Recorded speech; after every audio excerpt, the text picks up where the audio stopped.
Somali community is being targeted by federal immigration forces.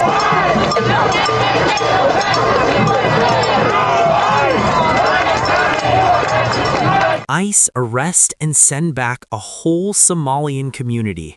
It sent an entire neighborhood into chaos. For anyone who saw the headlines, or maybe even witnessed the events, the sheer scale of this action, arresting and deporting an entire community, is almost impossible to comprehend. But what does this mean for the people involved, for the neighborhood they left behind? And what does it tell us about the current state of immigration policy?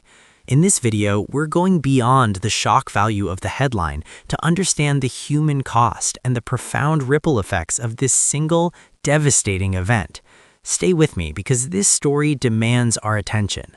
Here's a man who was sent back to Somalia. Watch what he says here. Go ahead, Rob. I don't want to be here no more. I'm so tired of being here, this place. This is where I'm living.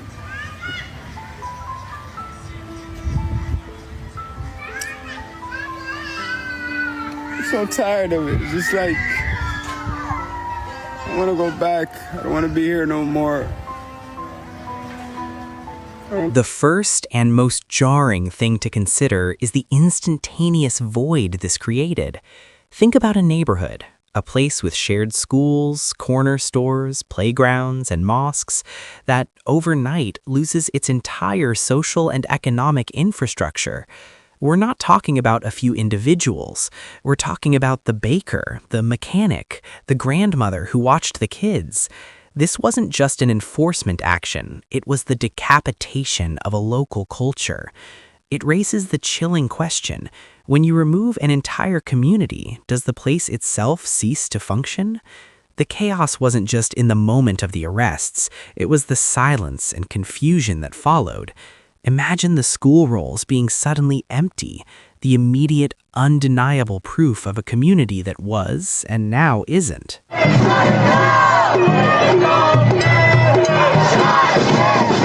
President Trump made some serious digs at Minnesota Representative Ilhan Omar as he kicked off his economic tour in Pennsylvania on Tuesday night. Do we have any individuals from Somalia in the group? Please raise your hand.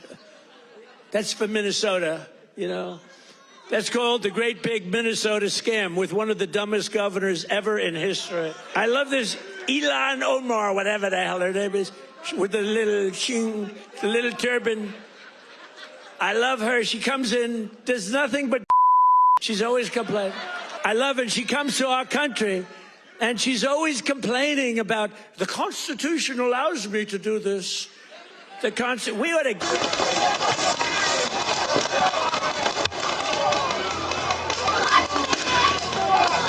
One of the biggest tensions here is the legal gray area, or frankly, the legal brutality.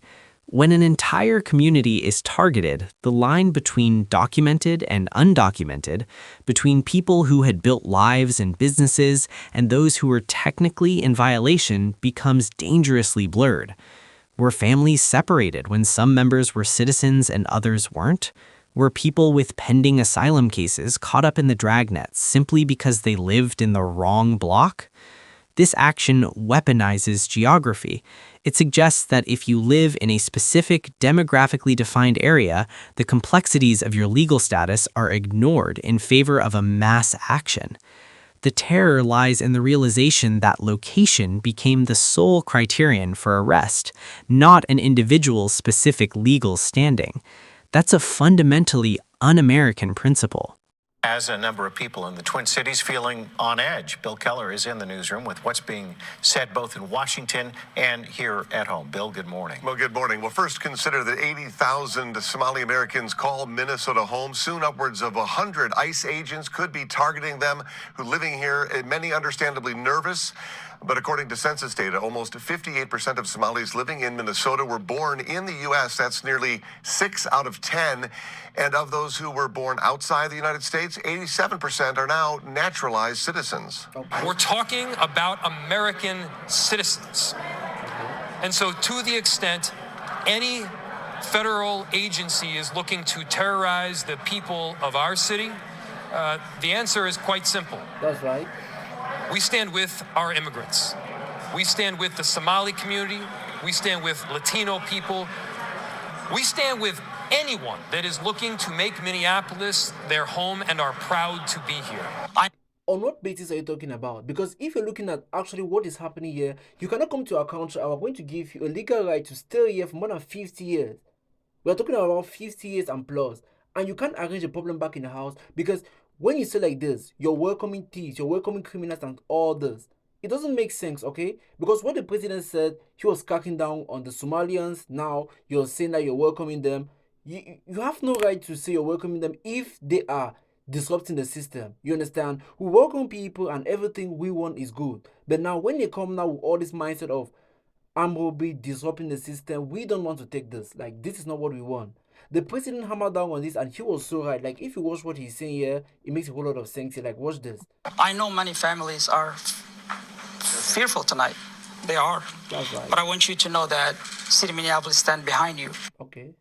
And police say that the ramped-up immigration enforcement started in Minneapolis over the weekend. In fact, yesterday, a Fox 9 crew capturing agents questioning 2 men from Somalia who say they were stopped and had to prove that they were living here legally. Well, soon after our crew arrived, those agents left, prompting Minneapolis Police Chief Brian O'Hara to reassure residents they have no role in these actions. And now the whole community is being wiped out. Yes, the whole community is being wiped out because we just want a change, something different. We just want something like, okay, these people are coming here to help us build this country because that is what we want. Our president just wants the best for us. And I, as a Republican, I advocate for that, okay? I don't know what your standpoint is, how you feel about this, but I believe this is just supposed to be done this way. What do you have to say here? Because this is the only way it can be done and there's no other way. Thank you. If you're loving this, I want you to subscribe to the channel, share it, and come on, see you in the next one because you're just going to explore your mind with everything we are doing here. Thank you. Peace out.